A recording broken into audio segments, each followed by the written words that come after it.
tepadan sakrab tushadigan effektni qilishni o'rgata olasizmi?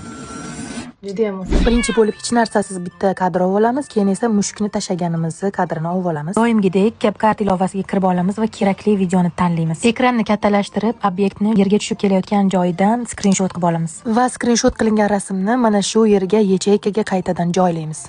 Va pastda turgan udalить fon tugmasi orqali videoda faqat mushukni qoldirib, orqa fonni umuman o'chirib tashlaymiz. Buning uchun CapCut Pro versiyasidagi Быстрая Kiss tugmasi juda ham katta yordam beradi, tez o'chirib beradi, belgilab beradi. Mana o'chirib tayyor qilib oldik. Endi esa наложение tugmasi orqali mana shu orqa foni o'chirilgan rasmni pastga tushirib olamiz va kerakli nuqtagacha surib boramiz. Endi esa mushuk yerga tushayotgan joyigacha rasmni moslab kichraytirib olamiz va o'sha kichraytirgan nuqtamizga bitta ключевой kadr qo'shamiz. Keyin esa ozgina orqaga qaytib, obyektni yanada kichraytirib tepaga ko'tarib, o'sha tepaga ko'targan joyimizga yana bitta ключевой kadr qo'shamiz. Va mana bundoq video tayyor bo'ladi.